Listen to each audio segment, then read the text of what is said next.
no perdre. La pèrdua. Molt bé, a veure, jo vinc aquí a dir que benvinguts, benvingudes, aquestes noies podeu passar, podeu seure aquí davant, podeu ser, sí, es podeu repartir, podeu seure juntes, segurament no tant més. Moltes gràcies per venir aquí. Jo vinc a dir primer de tot que pagueu els mòbils, perquè si no encara després no me'n recordo i llavors sempre hi ha algun mòbil que interfereix. Sempre no. I tenim un públic molt ben educat i això no passa. Espero que disfruteu molt. De l'IT Teatre els tenim aquí. També això és una cosa extraordinària perquè tenen gires per tot arreu i els dic, veniu a la Casa dels Contes, hem fet un forat per la gent que hem pogut venir aquí a actuar avui. Us estem satisfets i contents que tingueu, perquè aquesta sala sense vosaltres seria un desastre. I ja ho sabeu. Ja heu vingut avui, però podeu repetir, Si us voleu veure cada dia, qui va a missa, aquí, fent cultura, fent cultura. Gràcies, que disfruteu. Gràcies.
Quan un matí l'escarbat va sortir de l'estat nimfal, va trobar-se transformat en un noi fati. Jeia damunt l'esquena sorprenentment tova i desprotegida, i si aixecava una mica el cap, es veia la panxa, pàl·lida i inflada.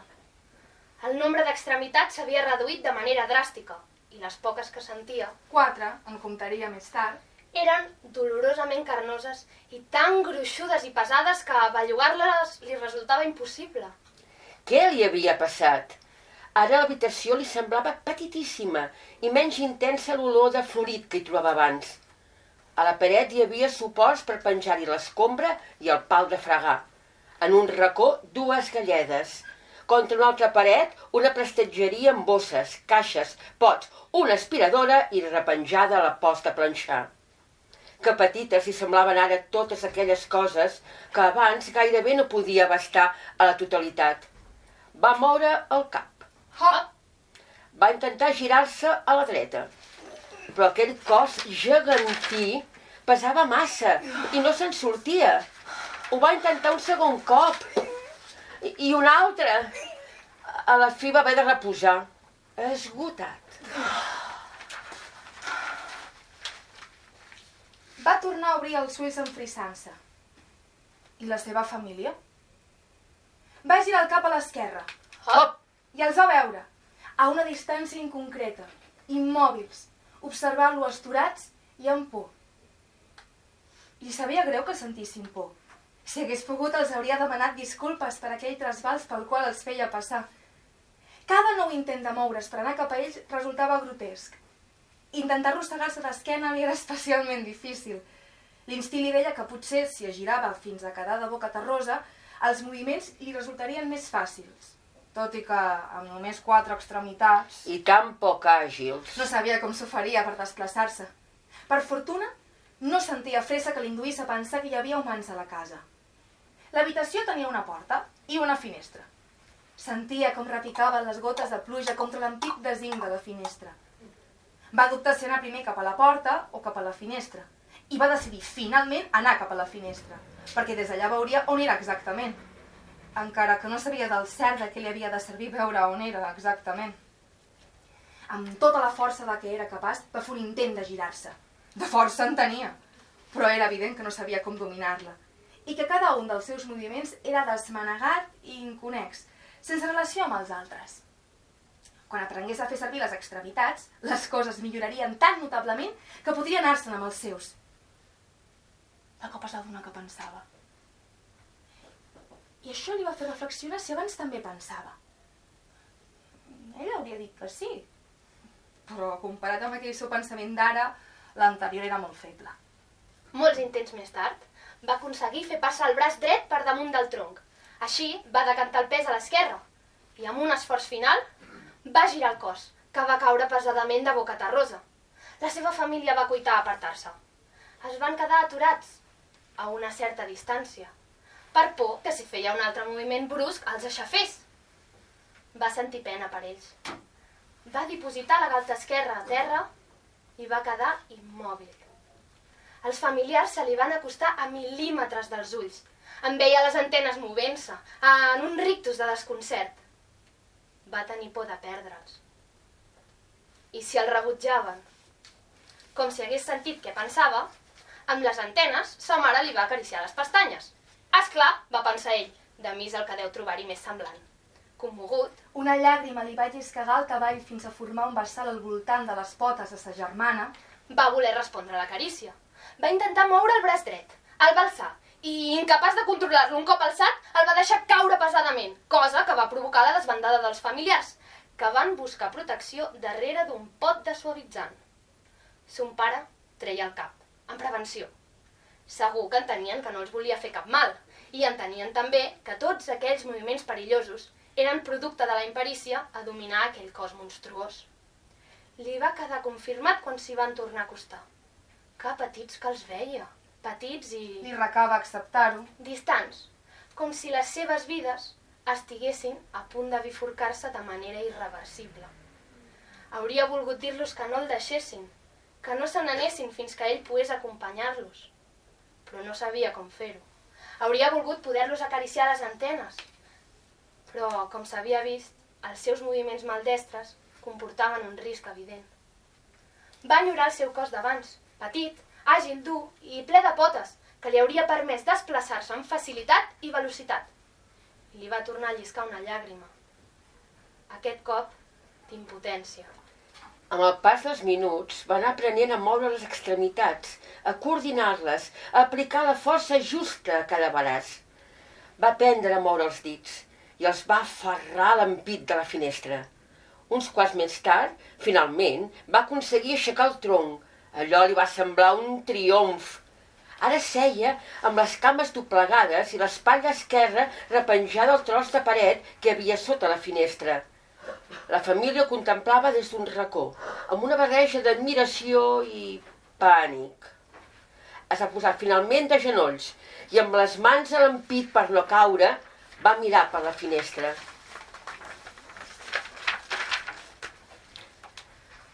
Amb un esforç final, va aconseguir alçar-se i posar-se dret.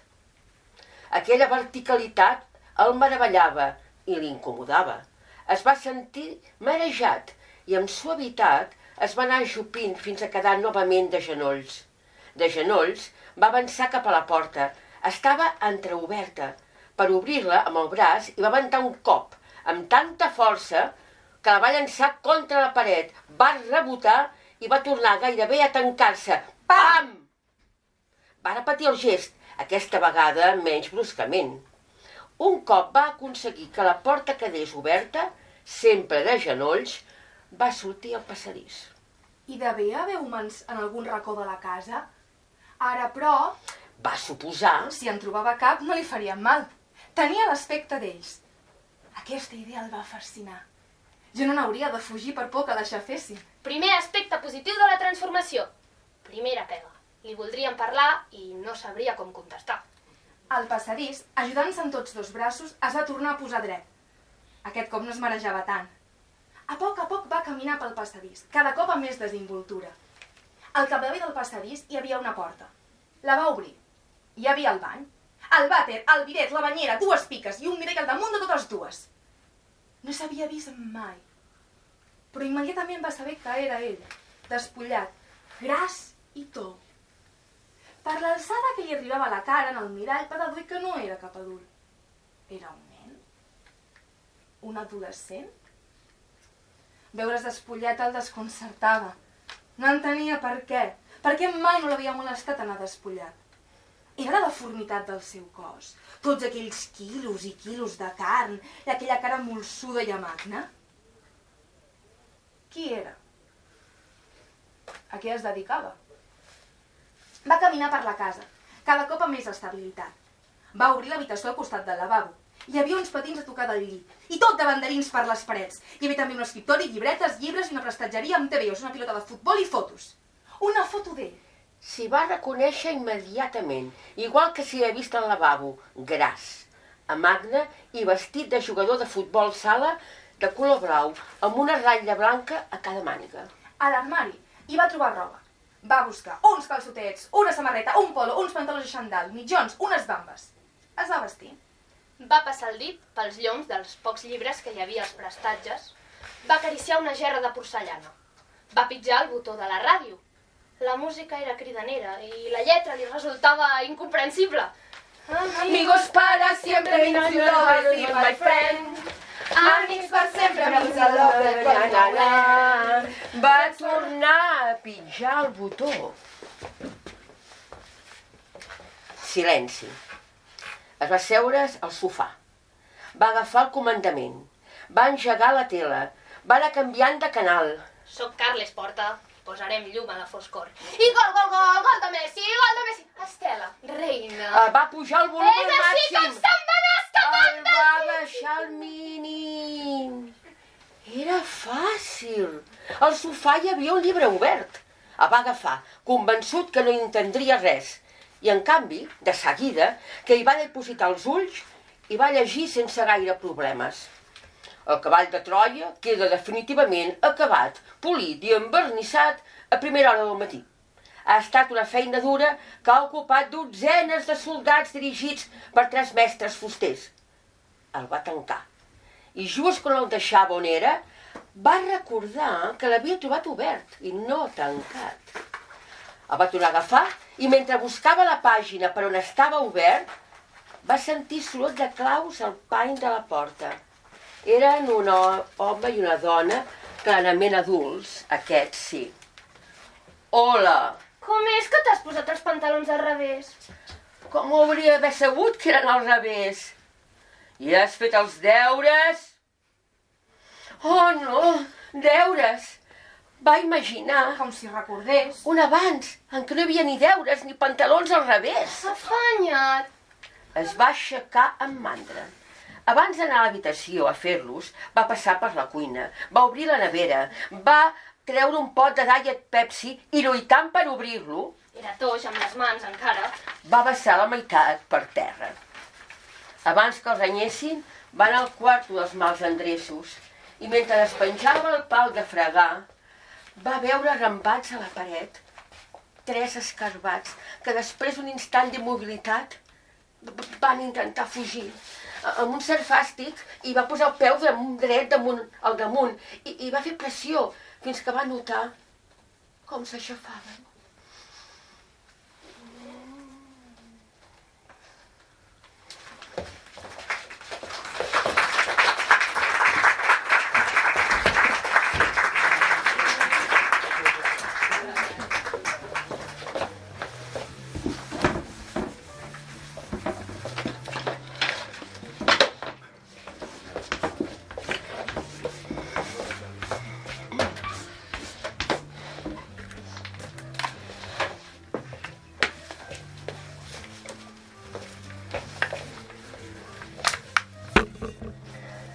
El cavall de fusta queda definitivament acabat, polit i envernissat a primera hora del matí.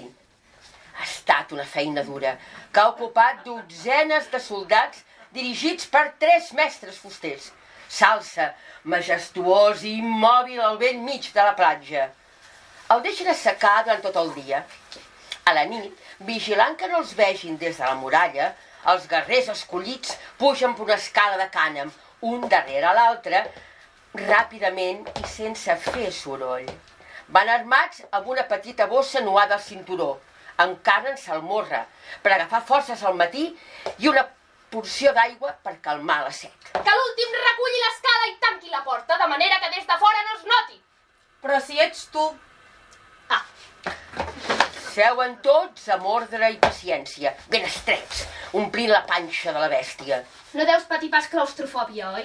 No, no em pateixo. Podem considerar-nos afortunats. Si un de nosaltres en patís, seria horrorós per tots. L'olor de vernís no ha desaparegut del tot i els embriaga. Dormen amb el neguit que dona la certesa de victòria imminent. Tal com havien quedat, quan arriba el matí, els del campament recullen les coses, calen foc a les tendes i pugen a les naus, fent veure que donen la guerra per perduda i que es retiren definitivament. Els guerrers escollits contemplen aquests moviments per les escletxes que hi ha entre els taulons del cavall. Quan les naus aquees desapareixen a l'horitzó, giren els ulls cap a les portes de la ciutat. Aviat s'obriran, els troians sortiran, prendran el cavall com un botí de guerra i l'entraran a la ciutat. Els guerrers aqueus aprofiten l'espera per menjar la carn que portaven. Lentament passen les hores i de la ciutat no en surt ningú. El primer que se n'estranya... I si... Què? Ulisses li ordena guardar silenci. Ningú n'ha d'obrir la boca i tots han de fer el mínim soroll possible. Si cap troià sortís i sentís que dins del cavall hi ha homes que parlen, tota l'Argúcia se n'aniria en orri. A primera hora de la tarda acaben l'aigua que els quedava. Tot aquell sol implacable, la panxa del cavall és un forn. A la nit dormen sense fred. Són tants i estan tan estrets que no els cal cap manta. El problema són les miccions. I han passat tot el dia i la nit abans, i dissimuladament, i incapaços d'aguantar-se més, alguns decideixen orinar pels racons. Però les necessitats d'Anticle no són menors, sinó majors. Ulisses li ordena aguantar-se-les. No puc més! Els troians ja haurien d'haver-se endut el cavall de fusta. No hi havien d'estar tantes hores aquí dins. Per fer-lo callar, Ulisses l'escanya. Amb l'arribada de l'alba reneixen les esperances. Avui sí que vindran els troians, prendran finalment el cavall i el duran a dins. És lògic que ahir no ho fessin perquè encara no se'n refiaven. Avui se'ls deu fer del tot evident que els aqueus han marxat de debò. Els ho confirma el fet que a mig matí senten música que els arriba de la ciutat. Uns càntics estranys, però innegablement alegres.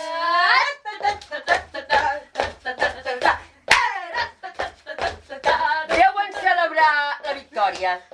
A la tarda, els troians obren finalment les portes de la ciutat. Els guerrers aqueus se n'alegren i observen, excitats i immòbils per no fer cap soroll. Com un grup de troians surt de la ciutat i s'acosta al cavall. Els aqueus s'aguanten la respiració. Els troians envolten la bèstia de fusta i la contemplen amb curiositat. Enraonen entre ells, però els aqueus, tot i que paren l'orella, no entenen què diuen. Els arriba una remor de paraules barrejades amb el so de les onades. Ara, finalment, prendran el cavall i el duran a dins. Però per comptes d'això, desfan el camí, tornen a la ciutat i tanquen les portes. Els guerrers aqueus, aquella nit els és més difícil de dormir. La gana i la set es generalitzen. No ens queda ni aigua ni menjar. Ulisses talla d'arrel la proposta. No vol sentir ni una paraula. Ni un ronc. Qualsevol soroll podria alertar de la trampa dels troians. Arriba l'alba. Passa el dia sense que ningú vingui a buscar-los. Ulisses dissimula el nerviosisme. La resta de guerrers, no. Tenim gana. I això no funciona com hauria de funcionar. Ulisses amenaça que escanyarà qui no calli. 2 dies més tard, n'hi ha 2 que proposen. Hem de sortir sigui com sigui, encara que fer-ho descobreixi la trampa als troians. És evident que l'Argúcia no ha funcionat i és de cretins tirar endavant un projecte que no funciona. Ulisses sufoca l'intent de motí tal com havia amenaçat de fer, escanyant-los també, igual que Anticle. Com que fa dies que no mengen, els guerrers devoren tots 2 cadàvers. Hi ha un guerrer d'estómac massa delicat que vomita el primer tast. Per no deshidratar-se, tots decideixen beure's la pròpia orina. Hòstia, no. Sí, ara, sí. Ja.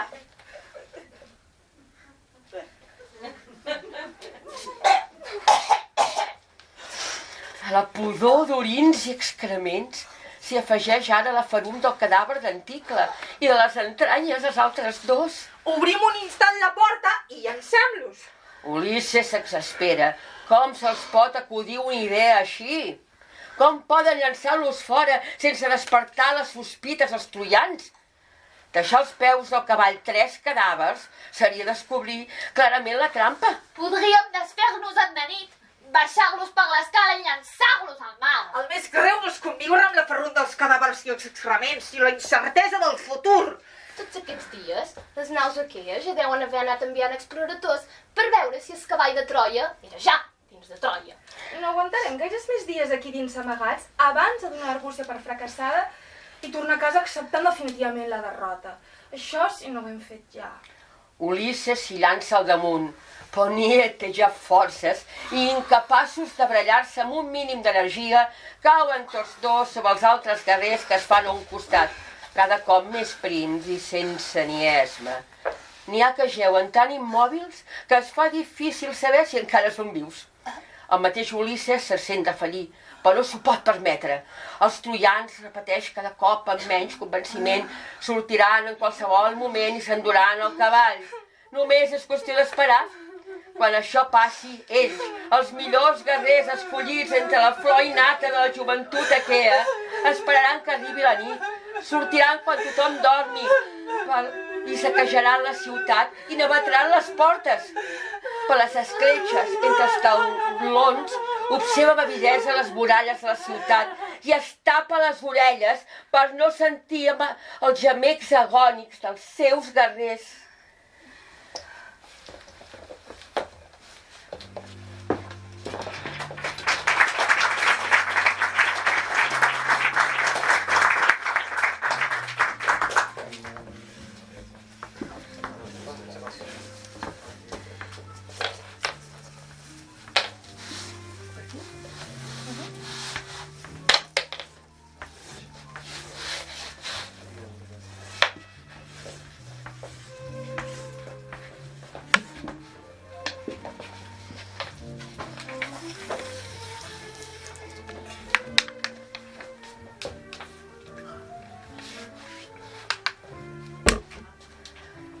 L'home corre cap al tercer ascensor, que ja ha començat a tancar-se.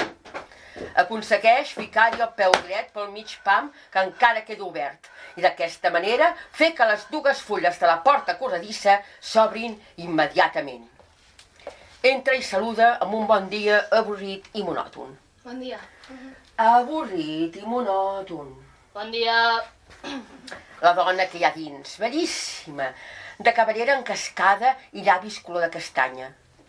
L'home, cohibit perquè li ha semblat veure una espona de censura en els ulls de la dona per haver fet que l'ascensor es tornés a obrir i haver aturat així l'inici de l'ascensió, se situa contra una de les parets. Observa la placa dels botons, veu que el 9 està encès, fa una passa endavant, pitja el 12 que s'encén i torna a situar-se contra la paret. La porta triga a tancar-se. Ell procura no observar gaire descaradament la dona, però pot evitar fer-ho de cua d'ull. Els ulls, la barbeta, les cames... La porta es tanca. L'ascensor comença a pujar. A l'indicador es van encenent els números. 1, 2... El fil musical sona una melodia esterilitzada.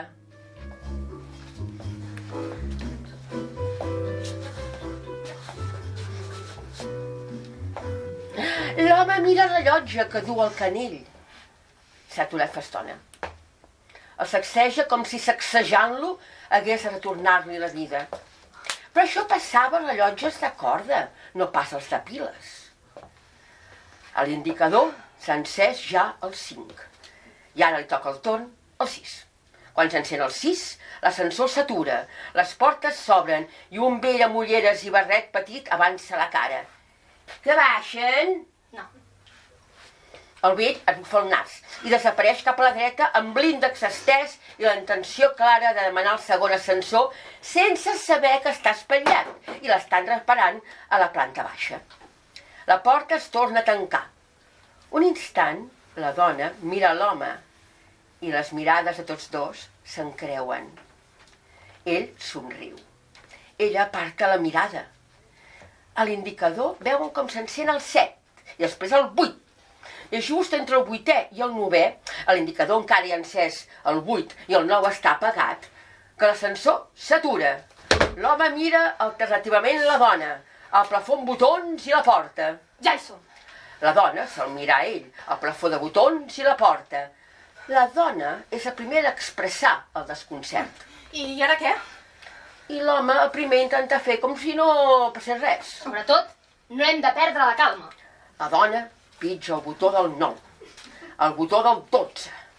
A la planta baixa, i quan a cap d'aquests botons no respon, pregunta a l'home si li sembla que toqui el botó de l'alarma, marcat amb una campana.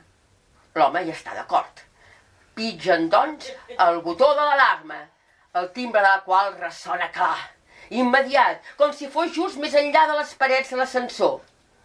Deu ser, per cert, A la planta baixa a la garita del conserge. n'hi deu haver més d'un. De tant en tant deixen de pitjar el timbre i paren l'orella, a veure si senten fressa algú que ja els hagi sentit i comenci les operacions de salvament, o com a mínim s'acosti a on són i a crits intenti calmar-los. Però no se sent res. Tret del fil musical que continua impassible desgranant cançó rere cançó.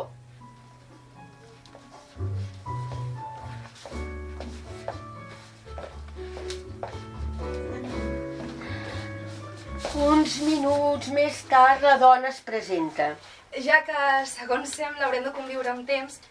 Em dic Júlia. Em dic Joan.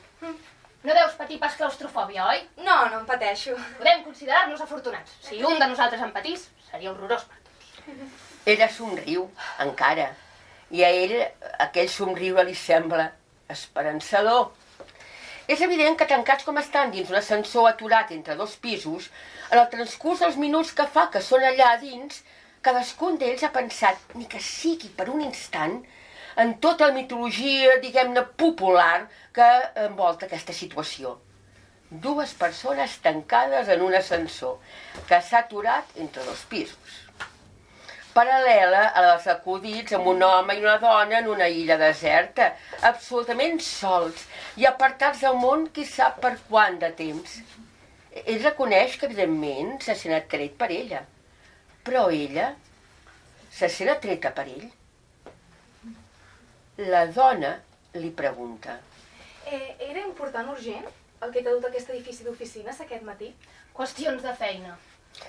Ell li diu que relativament important i ella troba suggeridor que coses tan urgents com les que l'han dut a aquell edifici puguin de cop i volta deixar de ser-ho per un imprevist com aquell. Fa una hora anava amb el temps cronometrat. No em podia permetre perdre ni un segon. Ara, de cop, ja puc donar el dia per perdut. Com a mínim al matí. Trigaran gaire a treure'ns d'aquí dins? Devies anar amb pressa, oi? Perquè quan he posat el peu entre les fulles de la porta corredissa, que m'ha semblat que la teva mirada era una mica censora.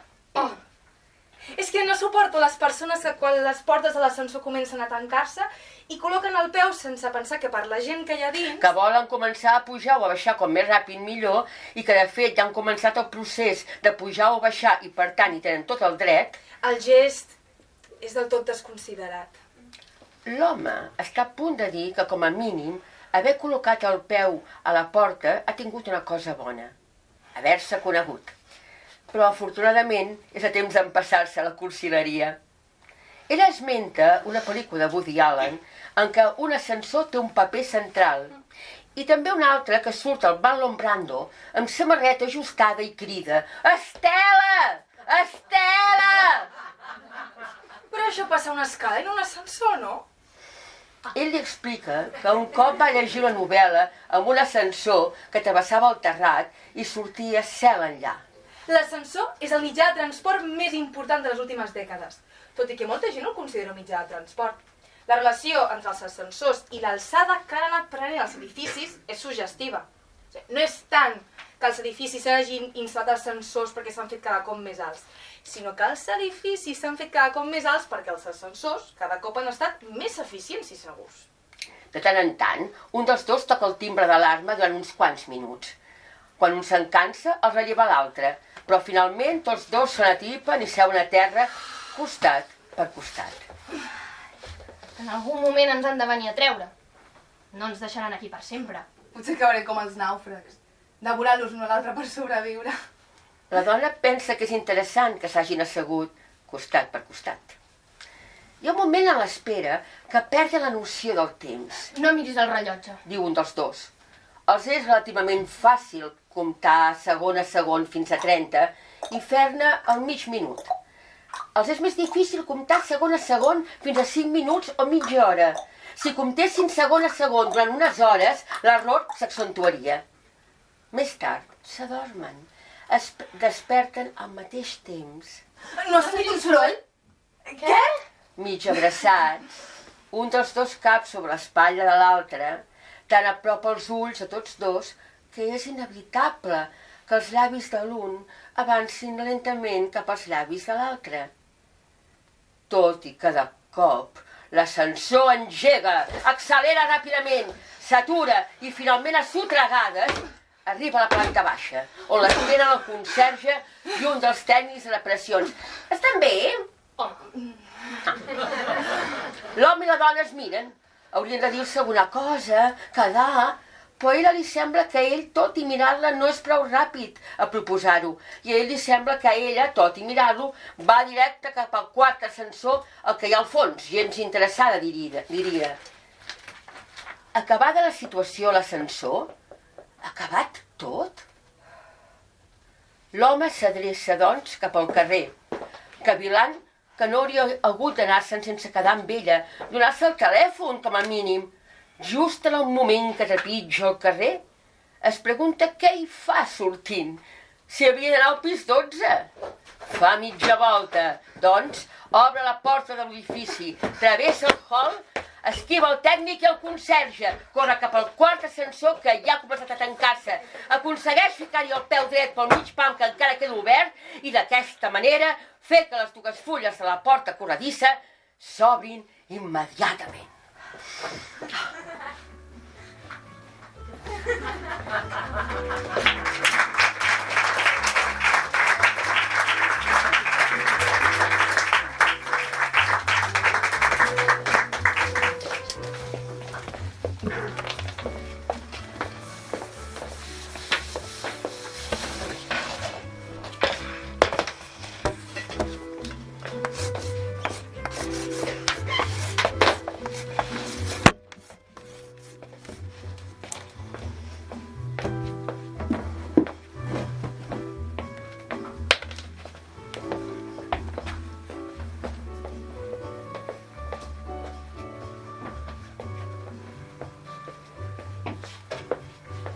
s'alça el teló. L'escena representa un menjador. Les parets estan empaperades amb flors blaves i verdes. Al centre, una gran taula de fusta vermellosa, al damunt de la qual hi ha un pastís ple d'espelmes, que el públic, que les contempla des de platea, veu com una pila d'espelmes i prou, però concretament n'hi ha 25. A la dreta, un bufet. A l'esquerra, una llar de foc amb un tronc de plàstic que figura, que crema. Sobre la llar, un quadre d'una dona lletja amb diadema. Entra l'actor amb passes fermes i avança cap a la taula. Però a meitat de camí s'atura. Com si hagués canviat d'opinió, toca l'asa i torna enrere. Però novament s'atura. Torna a tocar l'asa. I va de nou cap a la taula. Intenta així transmetre la idea d'atordiment, d'indecisió, de greus preocupacions. Posa la mà dreta a la cadira i finalment, després d'esperar els segons reglamentaris, comença a dir el monòleg. El problema de Madame Blanche és que ja no podia continuar fingint. El diu sense pressa, amb veu buida i clara i un ritme emocionat. És un monòleg llarg que l'autor va escriure perquè el personatge reflexionés sobre com és d'inhòspita l'existència de la Blanche, la vida dubtosa que ha portat fins aleshores i l'amargor de donar-se tant dels errors comesos com del temps malaguanyat. Totes aquestes consideracions fan que, inevitablement, cada dia l'actor, mentre continua dient el paper, I no només consideraven que era diferent, sinó que estava com una cabra. pensi que, en efecte, és amarg adonar-se dels errors. I mentre enumera els del personatge, repassi paral·lelament els que ell ha comès al llarg de la vida. l'últim dels quals és, precisament, aquest paper en una obra de teatre que cada cop li resulta més penosa. No li és fàcil, tot i ser un actor experimentat, que ha fet de Malik, ha fet de Hamlet, fins i tot ha fet de Robin Hood. De fet, hauria de concentrar-se exclusivament en el que diu i deixar les meditacions per més tard. Però li resulta impossible. Cada cop s'avorreix més, cada cop suporta menys l'obra. Mai un paper no se li havia fet tan pesat. De res no li serveix l'acceptació del públic. Ell sap que l'obra és un bluff. Al principi, no sols no ho sabia, sinó que hi creia amb convicció. Estava encantat amb el paper. Recorda la tarda que li van proposar l'obra, la tarda que la va llegir de dalt a baix d'una tirada, la trucada a la directora aquella mateixa nit, acceptant entusiasmat. Però ara, a cada representació, s'adona que darrere les paraules brillants no hi ha gaire res. Per molt que els crítics l'hagin analitzat del dret i del revés, i amb rara unanimitat, tot hagin estat lloances, per molt que el públic ompli la sala cada dia i hi hagi hagut una allau de propostes de portar-la a l'estranger, l'obra se li desinfla a les mans. Ningú no la coneix com ell. Sense comptar-hi els assajos, Que van durar mesos. la representada, 923 vegades. la d'avui és la representació, 924. I amb- 924. representacions, se sap tot d'una obra. Se sap que si fos bona, hauria arribat a aquesta xifra sense cap problema. A la... 924. O a la... 15.713. I cada dia hauria anat descobrint nivetes noves. Amb les obres dolentes, en canvi, cada representació és una esquerda. Després de 924. representacions, les esquerdes guanyen i l'obra cau a terra. Tant se val que tret d'ell ningú no se n'adoni. Com aquests que riuen ara, obedients just en el silenci que ha marcat precisament perquè riguin. Tan bon punt s'aturen les rialles, torna el monòleg. El problema de Madame Blanche és que jo no podia continuar fingint. I sense deixar de dir, s'asseu en una cadira, posa els colzes sobre els genolls i el cap entre les mans. Ha repetit aquesta acció tantes vegades. Per què una nit, per comptes de seure i de posar-se el cap entre les mans, no va cap a la cortina i l'ensuma? O aixeca el peu i es mira la sola de la sabata. És tot tan repetit que podria representar l'obra des de la primera fins a la última totalment a les fosques, amb l'escenari ple de mines. Un escenari convenientment minat no seria cap problema per un actor metòdic. Podria passejar-s'hi sense por, segur de no trepitjar cap mina, perquè tindria tots els moviments gravats al cervell, al mil·límetre. En canvi, aquests actors d'avui, sense disciplina, que d'una representació a l'altra modifiquen els moviments, no per millorar-los. Si fos per millorar-los, res a dir-hi, sinó per falta de sistematització. Aquests actors volarien a les dues passes. Ara fingirà un atac de tos i dirà de manera entretallada les últimes frases del monòleg. Zona, maniobres. Colpejarà amb el puny la cadira, suaument, tot i que els cops ressonin per tota la sala. I quan acabi el monòleg amb la frase... El motiu era un noi de 17 anys, amb qui s'entenia. Entrarà l'actriu que està encantada amb l'obra i mai per anys que passin no s'adonarà que és buida i dirà... Això em fa venir vòmits! L'actor sent passes, fingeix gran sorpresa, s'aixeca de la cadira i acaba... El motiu era un noi de 17 anys, amb qui s'entenia. Immediatament entra l'actriu i diu... Això em fa venir vòmits! L'actor se li acosta amb passos gairebé de ballarí. L'abraça. Ella el rebutja amb un gest histriònic. Ell retrocedeix fins al bufet. I decideix que hauria de deixar-ho. Ja està. Anunciar avui mateix, de seguida que acabi aquesta representació, que l'obra ja no és... No, que no. que l'obra ja no el satisfà, que necessita aires nous i llestos. Però amb quina excusa? No pot declarar sense més explicacions que deixa l'obra que ha representat ininterrompudament durant anys, l'obra amb la qual ha aconseguit finalment, després de dècades d'esforços, la fama i el reconeixement. No pot confessar que ha anat descobrint a poc, que l'obra que s'enorgulleix d'haver representat 924 vegades és per ell una falòrnia. Si fingís una malaltia, suspendrien les representacions. Però quant de temps podria fingir-se malalt sense que l'empresària sospités? 15 dies? Un mes, Si la falsa malaltia durés més, l'empresària buscaria un substitut. L'obra està en el moment culminant. No es pot suspendre sense més ni més. Ostentosament, després del petó, l'actriu es neteja els llavis amb el dors de la mà i l'increpa. Oh! Ell la insulta. Imagina el seu substitut interpretant. Ni per un moment li passa pel cap la possibilitat que fins i tot millor.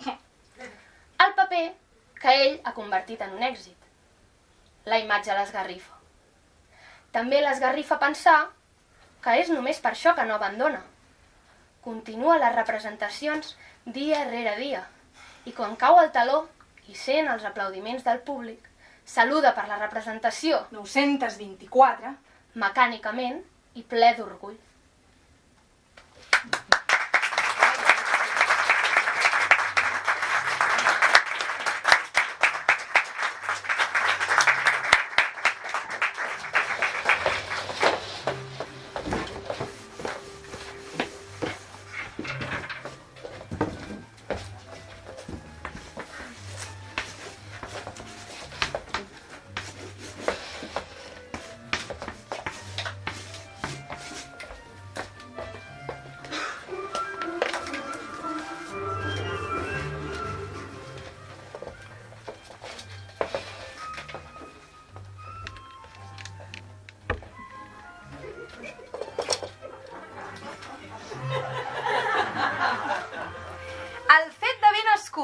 En una família aristocràtica no impedeix que Robin Hood odiï profundament la desigualtat social.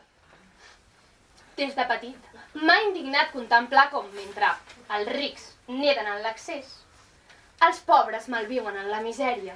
Aquest contrast que deixa indiferents la resta dels seus familiars, a Robin Hood el revolta. Convençut que l'autoritat està sempre al costat dels poderosos, com que no sap estar plegat de braços i assistir impassible a aquell espectacle degradant, un dia decideix posar-hi remei. Selecciona la família més rica de totes les famílies riques del comtat. Per dur a terme el pla que rumia no li cal ni espiar-ne els horaris.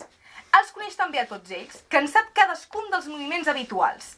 Què fan, on i quan. I en quin moment els pot agafar desprevinguts. Fixa, doncs, un dia per l'acció. Però s'ha de vestir expressament. No pot anar amb les seves robes habituals, perquè el reconeixerien. Del bagul que hi ha a les golfes tria un barret de caçador amb ploma taronja i esvelta que li va portar l'oncle Richard d'un viatge al Tirol. Agafa l'arc i les fletxes i munta el seu millor cavall. Des de lluny veu les finestres del castell il·luminades i la música que envessa. Tal com havia previst, estan en plena festa. Perfecte! Així els enxamparà tots junts i el botí serà gros, perquè el dels rics triats s'hi afegirà el dels convidats. I rompa la casa, sense importar-li que les ferradures del cavall embrutin les catifes granat. I a la crème de la crème. No sols els anfitrions, Els rics més rics del comtat, principal objectiu de la meva incursió, sinó també els seus amics, marquesos, comtes, ducs, potser no tan rics, però en qualsevol cas, desmesuradament rics per la mitjana estadística de la població. La collita és excepcional. Robin Hood els roba les diademes de plata, d'or, de plata, amb incrustacions de pedreria, els anells, cap de senzill, tots gruixuts com anelles de cadenes, les arracades, algunes llargues i carregades fins a les espatlles, els no m'hi oblides, un de platí, els passadors de qualitat molt més variada. En un sac fica tots els diners que porten al damunt, monedes i bitllets barrejats, i fa que els propietaris de la casa, els rics més rics del comtat, obrin la caixa de cabals i en buidin el contingut. Al mateix sac fica els canelobres i els coberts de plata. En una bossa de vellut blau fica tot el menjar que troba al rebost. hi ha tantes delícies que els necessitats no tasten mai.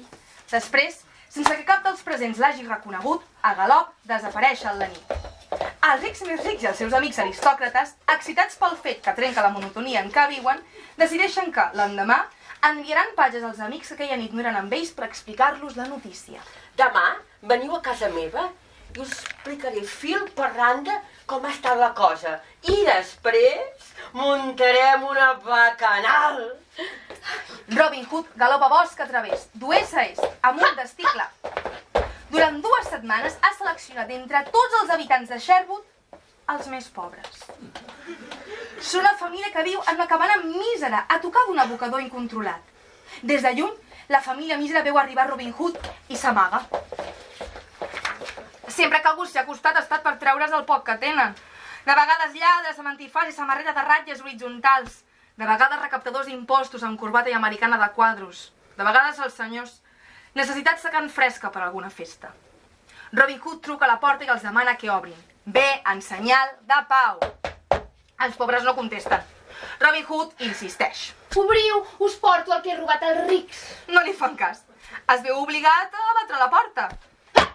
En un racó de l'única peça de la coforna, rebedor, menjador, cuina i dormitori, tot junt, els pobres fent pinya tremolen i imploren pietat.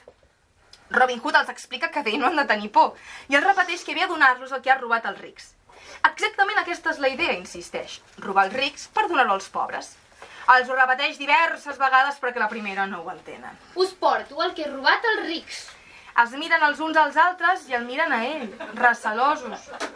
Clar, Robin Hood els ho torna explicant que era una altra vegada. S'enorgulleix d'aquest seu sentit particular de la justícia. Com diuen alguns, fa justícia pel seu compte. Però atenció, no ho fa en benefici propi, sinó per fer el bé a d'altres. Roba els rics, això és evidentment un delicte, perquè el fet que algú sigui ric no dona ningú carta blanca per atentar contra el dret inalienable a la propietat privada com a mínim en una economia de mercat. Però ho fa no pas per quedar-se com hauria fet un lladre vulgar i corrent, sinó per donar-ho als necessitats. Ell no en toca ni un cèntim. Roba per donar als pobres. I aquest és un acte de generositat que, n'està convençut, li perdona els ulls de Déu el delicte previ. El fi justifica els mitjans? De Robin Hood, sí, sense cap mena de dubte. Per això s'enfronta a les autoritats. També per això procura tractar la gent humil amb una cortesia especial. Però els fills del robatori desapareixen aviat. Una família pobra i nombrosa com l'escollida, amb gran endarrerida de segles, dilapida amb facilitat. El menjar, els diners, les monedes, els canelobres, les arracades, el comerç complet, venut a preu digne, mercat negre. Els pobres continuen sent pobres. I els rics no han trigat gaire a comprar nous canelobres, nous coberts de plata, noves arracades i nous anells. Potser els pobres han apaivagat una mica la gana i els rics han perdut 4 diners, però la diferència es manté abismal. Robin Hood torna a ajustar-se el barret en ploma. Munta a cavall per camins tortuosos que solquen el bosc com un laberint. Arriba novament al castell dels rics més rics que, aquest cop, estan en ple ball de les debutants. Els rics se sorprenen. Una altra vegada, sí. No ho troben tan excitant, com el primer cop. Fins i tot n'hi ha una que es queixa. Al final us ho prendreu com un costum. Robin Hood els pren. Les arracades de maragdes de perles, les diademes, una esgrega d'empúries heretada de mare a fill a través dels segles, els anells de rubí simplement d'or de lapislàtzuli, les pulseres, els fermalls, n'hi ha un dimoni que Robin Hood troba bellíssim i un collaret de perles. Una dona es lamenta, perquè les arracades que Robin Hood li pren sense pietat és que les havia comprat per reemplaçar les que li havia robat l'altra vegada. I sap greu, sobretot, perquè li ha costat molt trobar-ne unes d'iguals. És que aquestes eren les últimes que quedaven. Com si res, Robin Hood les arrenca sense contemplacions i les fica al sac, amb tota la resta. No hi ha canelobres aquest cop. Robin Hood se'n sorprèn i pregunta que com pot ser. És que encara no hem tingut temps d'anar a comprar uns de nous. S'excusa. Per compensar, doncs, els roba els jocs de llit, el quadre de porcella bacanal que tenen a la paret de la sala d'estar i una calaixera estil Isabel II. Quan el sac és ben ple, Robin Hood travessa el bosc en direcció est i arriba a casa dels pobres, que el reben amb llàgrimes als ulls i els braços oberts. Ja era hora, Començàvem a defallir. La vegada següent Robin Hood troba els rics encara menys predisposats, excepte rodar bon grat. Hi ha queixes mentre fica el sac. Diners! De joies només n'hi ha una dona desprevinguda, un passador de plata amb 2 robins, les catifes, 3 de perses, un turmanistant, una vitrina i 2 llits. Fins i tot hi ha un duc que intenta oposar-hi resistència. D'una puntada de peu Robin Hood el deixa fora de combat. La resta de presents xisclen. Robin Hood esperona el cavall i desapareix bosc endins. Els pobres el reben amb gran alegria, tot i que quan veuen que els du, n'hi ha un que mig es queixa perquè el botí és més discret que els altres 2 cops. A part de la set de justícia, una de les virtuts de Robin Hood és la perseverança. Repeteix les incursions de manera metòdica. En el curs d'aquestes incursions s'emporta la vaixella, els coixins, els sofàs, les taules, les butaques, s'emporta els llibres, les prestatgeries, s'aparigüen l'armadura sencera, despenyis de puta les coses angulars, s'emporta el disc que queda altres i els fogons, s'emporta... No, això no. Els armaris, les rotelles, les cutones, les ofetes, les consoles, les últimes papereres, les llums de peu oscur, les joguines, les teles, les piques, les panyeres, les banyes, les banyes, les banyes, les consoles, les cosines, les dutxes, les bases partits de dutxes, les apuntes de whisky, les fulles de vida, els llars de foc. Fins que un dia, molt de temps després, els rics vestits amb barracs s'agenollen davant de Robin Hood i se li adrecen amb veu implorant. Senyor Robin Hood, tots sabem del vostre cor noble i el vostre afany de justícia per treure les desigualtats socials. Però fixeu-vos-hi, només ens queden aquestes 4 parets. Fins i tot els llits i llençols ens heu robat. I les cassoles per poder escalfar l'aigua, per apagar la fam. Senyor Hood, no veieu que no tenim res? 4 parets i encara. Perquè fins i tot les teules ens heu pres. Robin Hood queda bocabadat. No li cal més que una mirada al que en un temps no gaire llunyà va ser un castell esplèndid per comprovar que el que diuen és veritat. Les parets estan despullades, les estances buides, i els antics rics dormen als racons protegint-se de la pluja que entra pel que abans havien estat teulades. Els rics, doncs, pròpiament ja no ho són.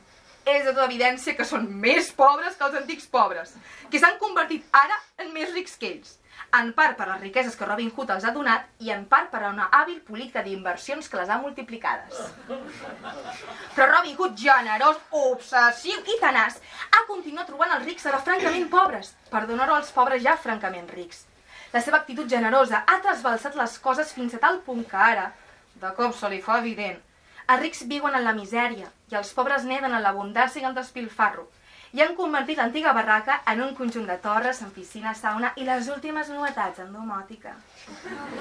Fa anys que al castell ja no se celebren festes i, en canvi, a l'urbanització dels antics pobres, cada setmana hi ha, si no bacanals, barbacoes. Com no s'ha donat abans? Mira amb nous ulls els rics que fins aleshores havia contemplat com a explotadors.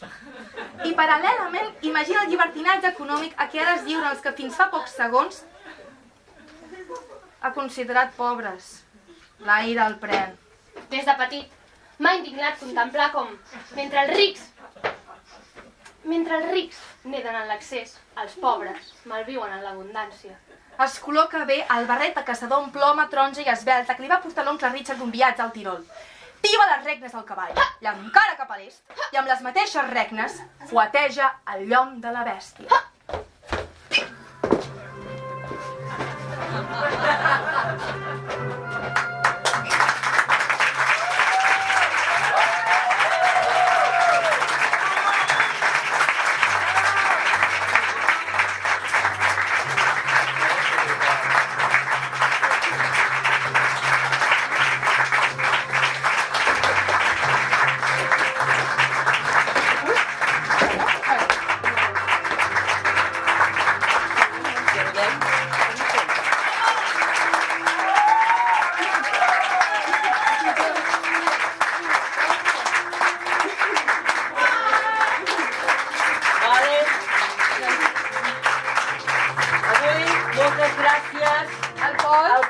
Llums i música, el Joan que ens ha filmat, a la casa de Contes, de la Teresa i a tots vosaltres que heu vingut. Si teniu, que us ha semblat, alguna pregunta, alguna... Ara és el moment. Però o obres ara o quedes per sempre. És aquest moment. Tenim l'oportunitat. Ho heu entès bé tot? Tots cap a casa i moltes gràcies per haver vingut. Moltíssimes gràcies. A Teresa vol parlar? A Teresa vol dir alguna cosa? Bueno, només una cosa vull dir jo. Si heu vist, en els textos, hem ficat coses. Entre elles molta cosa del tramvia anomenat desig. Jo ara aprofito per fer, a part d'això, estem fent també Eres dues, el Pol i 2 noies més. Jo llegeixo el La Transmet Gemma, de que Sis. La Gemma està allà. Ai, la Gemma, on està? Que no l'he vista. Allà. La Gemma està allà i a Barcelona la farem el 29 d'abril a l'Aliança del Poble Nou. Anava a dir invitats, no tots pagueu, oi? Però ja ho sabeu, I si voleu venir també, tornarem a fer contracontes aquí, el 15 d'abril, que és un dissabte, i el 20 d'abril, que és un dijous. Ja ho sabeu, I dieu a la gent que coneixeu tot això, És l'obligació que crec, Vale? Moltes gràcies. Moltes gràcies.